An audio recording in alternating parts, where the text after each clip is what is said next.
Biz ötкен сабақ қандай сабақпен танысқан едік? Етістік. Үйге не бердім? Етістіктің ережелерін жаттау. Етістік дегеніміз не екен балалар? Ал кім айтады етістікті? Ал інжу. Інжу. Етістік дегеніміз не?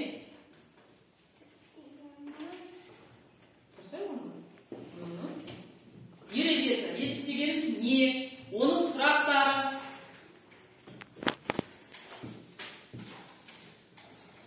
Ал кім көмектеседі? Ал Әлфия. Заттардың іс-қимылын, әрекетін білдіретін сөздерде етістік дейміз. Етістіктерге не істеді, не болды, қайтты деген сөздер сұрақтар қойылады. Мысалы, өшті, ойнады, сөйледі. Енді не істеді, не қылды, қайтты деген сұрақтарға жауап береді екен етістіктер. Ал етістікке бір мысал келді. Ат шабады. Ат шабады. Сұрақ қояйықшы. Не істеді? Ат не істейді? Шабады. Бұл жерде етістігіміз шабады. Отыра қой жарайсың. Тағы кім айтады? Аяқ. Заттардың қимыл іс-әрекеттерін білдіретін сөздер етістікке аталады. Етістікте не істеді, қайтты, не қылды деген сұрақтар қойылады. Мысалы, өсті, ойнады, сайрады. Енді бір мысал келтірейік. Құс ұшады. Құс ұшады. Сұрақ. Құс не істейді? Құс не істейді? Ұшады. Бұл жерде етістігіміз ұшады. Отыра қой. Тағы кім айтады? Ал шұғылап.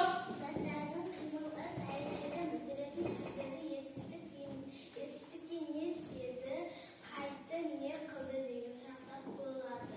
Мысалы, өсті, ойнады, сайрады. Ал сенің өзің бір мысал келтіріп көрші. Сиыр мөңіреді.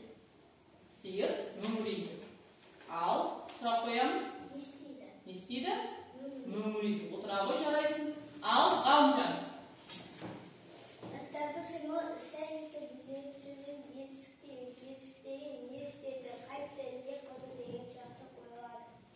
Мысалы, өсті, ойнады, сайрады. Өте тамаша. Бір мысал. Адам жүгірді. Ал Адам жүгірді. адам жүгірді. Сұрақ. Не істейді? Не істеді?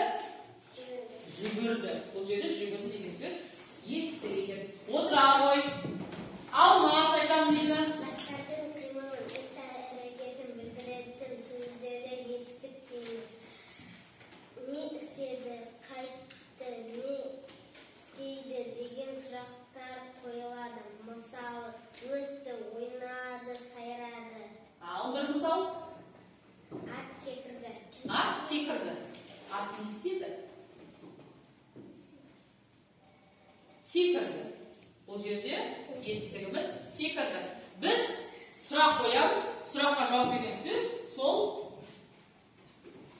сөз тағы болып табылады екен. Отыра қой.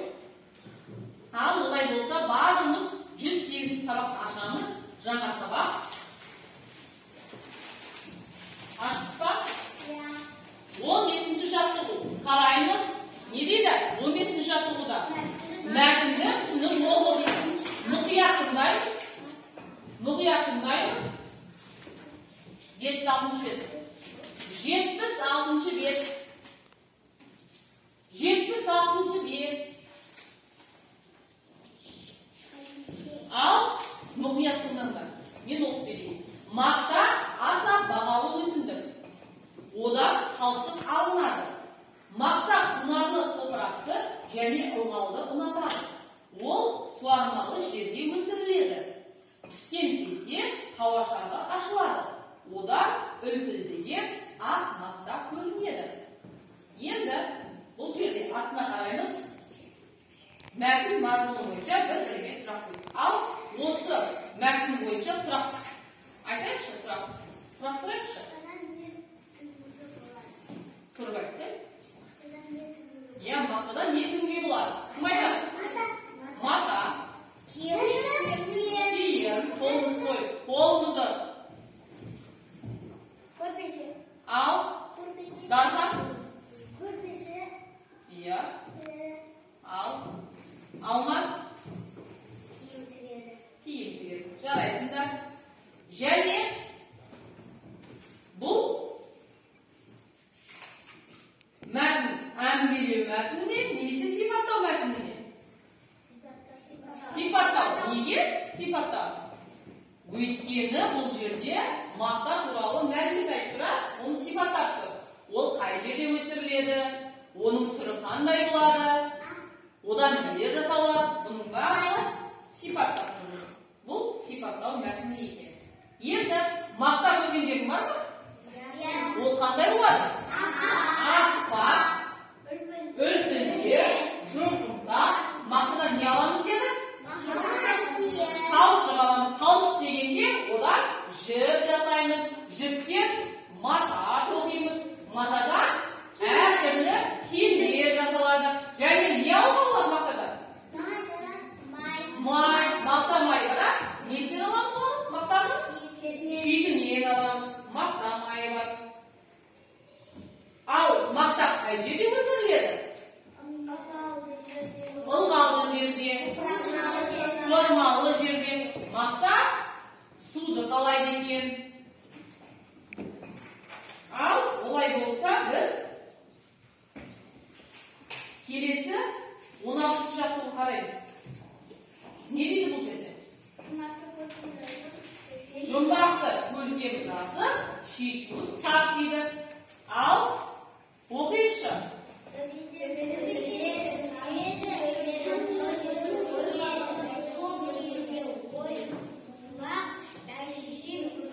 Төбеден төнеді, тамшысын төнеді, сол кезде ой қалап, бәйшешек өнеді.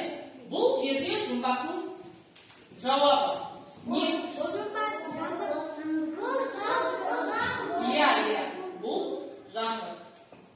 Немесе жаңбыр деуі болады. Жалпы. Ал олай болса, бүгін күнді жазамыз. Барлығымыз сөйтіп осы жұмбақты көшіріп, шешуін табамыз. Сосын осы жұмбақтың ішіндегі етістіктерді тауып, астын сызамыз. Енді 17-ші жақтыға қараңдар. Оқы дейді. Бірінші қандай сөз? Сыйлау. Екіншісі кездесу. Үшіншісі ұялу. Төртіншісі үркіту. Осы сөздіктер, осы етістердің синонимдерін теріп жаз дейді, тап дейді. Үлгісінде қараңдар. Сыйлау, құрметтеу. Ал екіншісі кездесу, көрісу. Кездесу, көрісу. Үшіншісі ұялу, сызылу. Бір-біріне синоним бар? Синоним. Үркіту, қорқыту. Енді балалар тақтаға кезекпен шығамыз. Кім шығады тақтаға? Бірінші сөзге. Кім тағы? Тағы? Арманшылар. Сыйлау, үтір ғой. Құрметтеу. Ешкім бәрі? Құрметтеу. Сендер жаза беріңдер. Иә, жаза беріңдер. Құрметтеу. Апай, алмас жазған екен үйінде.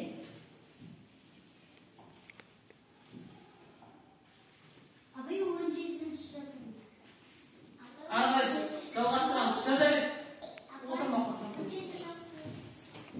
Мен жазғадыр ғой, құрметтеу. Оқышы. Құрметтеу. Қай жерде қате бар? Қатең бар ма? Тексеріп көрші өзі. Тыныш, өз тексеріп көрші. Оқышы. Бірінші қандай сөз? Екіншісі? Бір тарап кеткен. Мен Anlamdan sұрағаным ғой. Құрметтеу. Құрметтеу деген неше ті болады? Сен бір ті жазып қоясың. Ал, көзін жазып.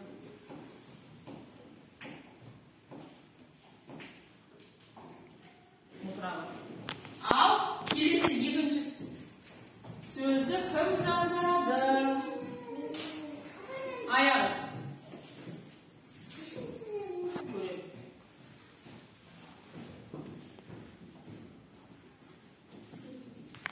Кездесу.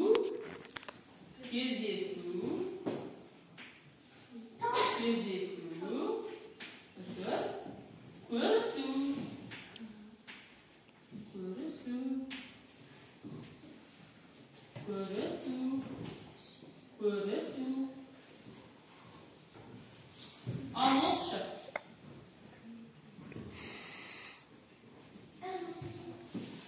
Сенден сұрадым ба? Қай жерде?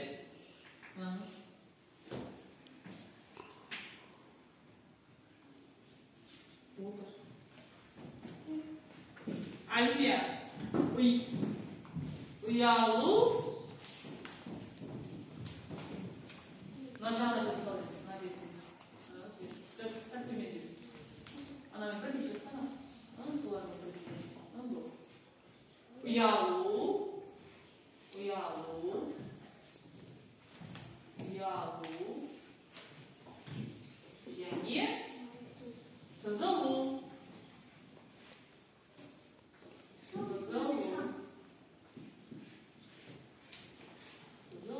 Ал, оқиықшы. Даусын шығар. Қате бар ма жоқ па? Ұялу, сызылу. Қате жоқ. Отыра ғой. Ал, Ахмет. Үркіту, қорқыту. Үркіту. Сәл арнамыз.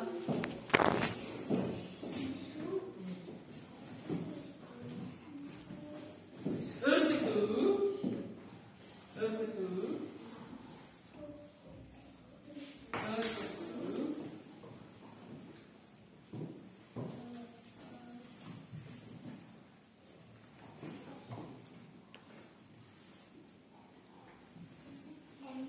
Ал балалар жас болған болса, 18-ші жаттығуға қараңдар.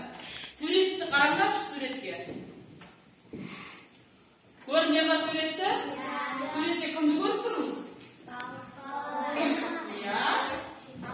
Не істеп тұр?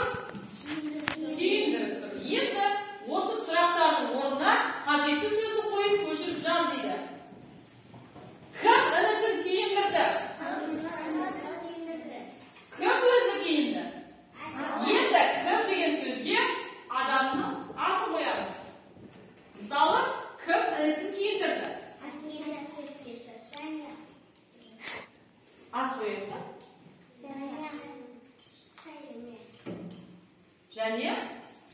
Жәния інісін киіндірді. Кім өзі киінді?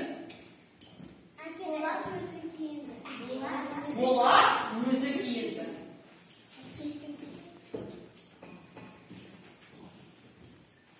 Енді киіндірді етістігі қай кезде қолданылады? Ал киінді етістігі ше. Егер өзі жасайтын болса, ол киінді болады. Ал біреуге жасататын болса, ол киіндірді болады. Ал енді осы жаттығуды көшіріп жазамыз. Бұны өзіміз орнымызда отырып жазамыз. 18-ші жаттығу. Осы екі сұрақтың орнында керекті сөзді, қажетті сөзді қойып, көшіріп жазыңдар. Ал жаз болдық па? Жазып болсаңдар, ең соңғы 19-ші жаттығуға қараңдар. 19-ші жаттығуға. Бұл жерде ауаның қасиетті тақырыбына тәжірибе жүргіземіз. Енді бұл жерге не керек? Тыныш. Ауаның қасиеті дегеніміздің өзі не? Ауаның қандай қасиеті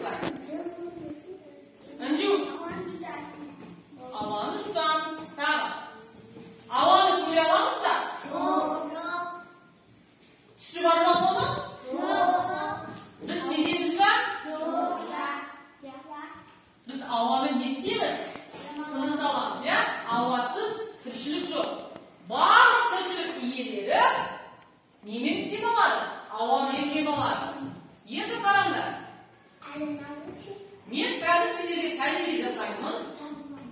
Дастан.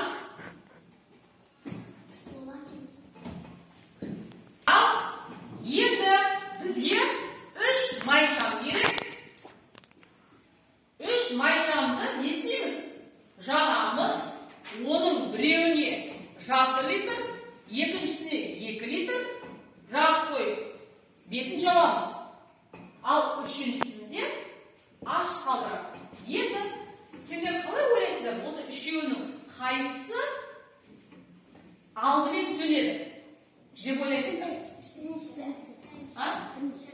Біріншісі дейді.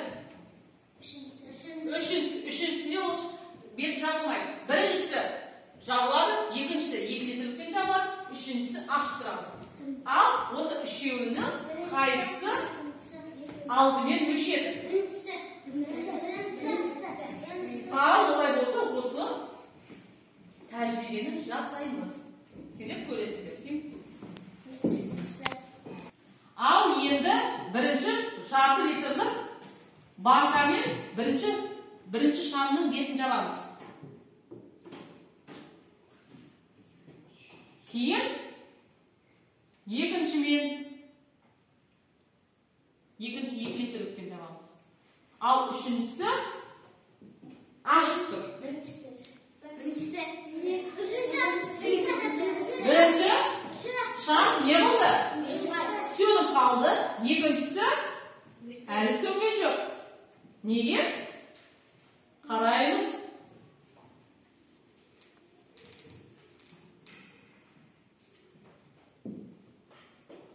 Ал қалай ойлайсыңдар? Неге біріншісі ерте сөніп қалды? Екіншісіне қараңдар. Ол да сөніп қалды. Енді сөніп қалды. Ал үшіншісі әлі сөнген жоқ. Ал енді себебі неге біріншісі өшіп қалды? Өйткені бұның ішіндегі ауа аз. Ал екіншісінде оған қарағанда көбірек. Ал үшіншісі бар жерде ауа бар. Сондықтан ол өшпейді. Біз тек қана оны үрлегенде ғана өшу мүмкін. Ал бұлайша ол өшпейді. Түсіндіңдер ме? Енді осы ауаның қасиеті туралы үйге тапсырма мәтін жазып келеміз. Ауаның қасиеті дегенге мәтін жазып келеміз. Түсіндіңдер ме? Сау болыңдар.